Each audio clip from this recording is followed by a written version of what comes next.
Not a problem. All right, we finally got a nice day.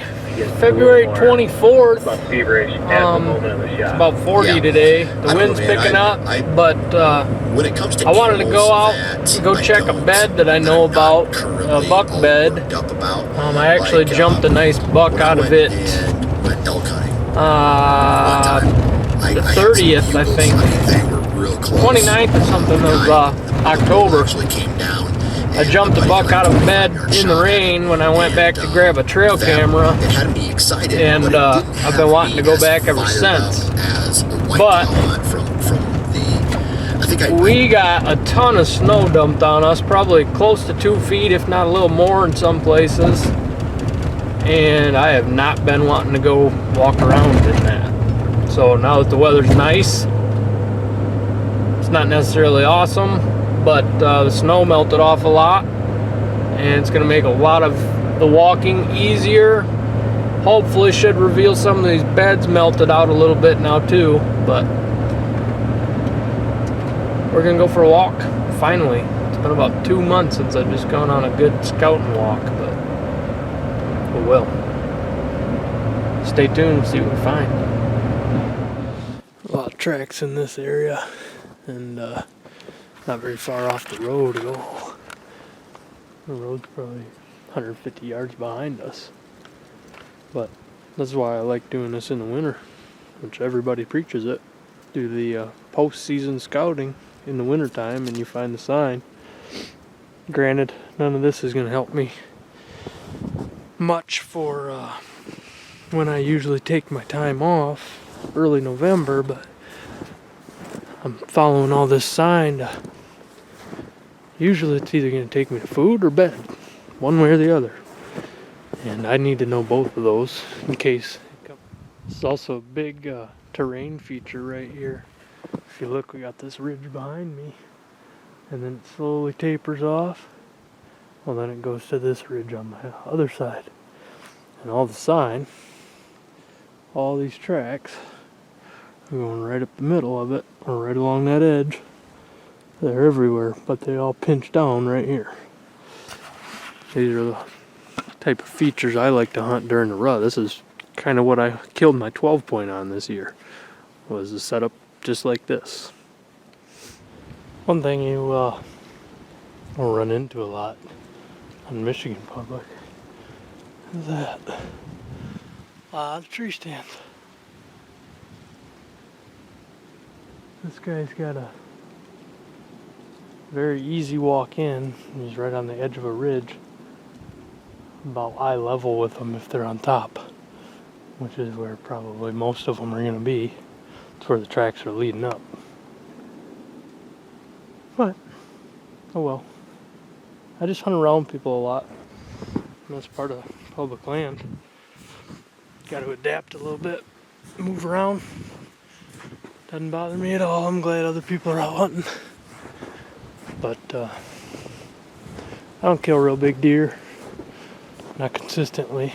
I've killed a couple decent ones. I'm no monster buck killer by any means, but I have fun doing it. And if anybody can learn anything, I'd love to at least put a little bit of advice into their ear, you know. Plus I enjoy walking around and just being outside.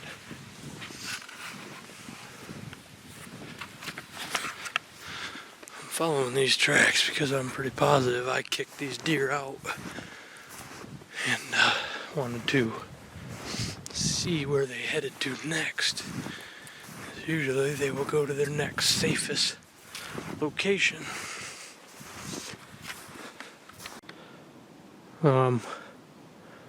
Just now starting to get into where I jumped that buck out, and I'm starting to see old rubs in here. Nothing that looks like it's from this year yet, but there will be. And this is right where it goes from hardwoods. There's a ridge right here, and this is all pines, green, thick. I just looked over actually, and there's one right here.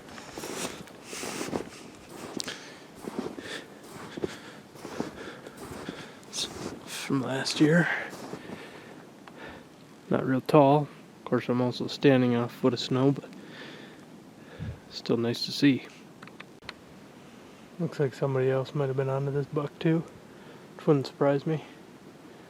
I'm right over the ridge from where that buck bed is. Alright, so that buck bed was, let's see if I can do this, right there between those three trees. It was on the back side one. That one. He was right up against it. There's a little ridge that follows up the back, not very high, much higher above him, but he can smell that wind coming from that field. You could just barely break it out over there. But his bed is not there right now. So he's either dead, which would have to be my guess at the amount of pressure that's in here, or he's just not here right now. But you can kind of just see the setup he's got. I mean, he's in, there's a ridge that drops down, comes up, drops back down to like a pinch right here in the like a ditch. And where that point is right on the end of it.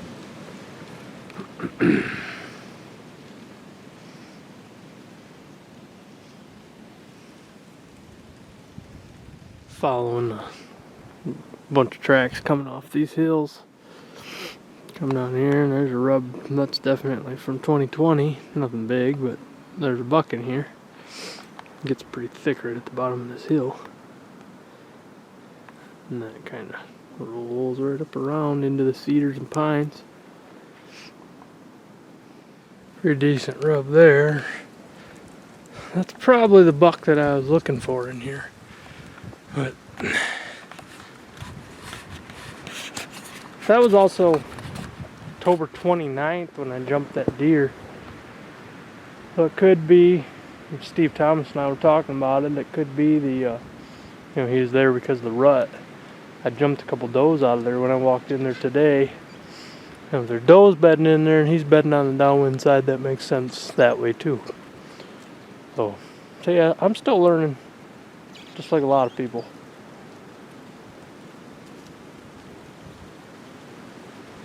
Gotta put the puzzle together as the years go by. It's kind of fun.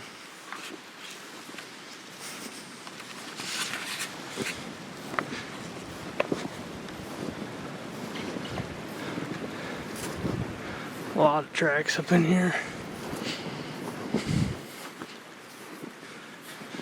There's a bed right there, not a very well used one, but probably one night something laid there. Well, I only had about an hour and a half to walk around out there. I found a couple rubs. Showed you guys I found a bunch of doe beds. But the buck bed I went looking for just wasn't there right now. It might be a dead deer. It might have been just a rut spot. Like I said earlier, it was the 29th, I think, when I jumped that buck. The day or two before I shot my 12 point on a different piece of property. But yeah, with not having very much time, it's a quick scout today. Just needed to get out and do it with the snow falling. You know, how much snow we've got on the ground is decreasing very quickly. But I'm going home, get some dinner. Might go shoot coyote tonight. We'll see. The wind's got to die a little bit. Thank you all for watching. Stay tuned because we're going to be putting more up.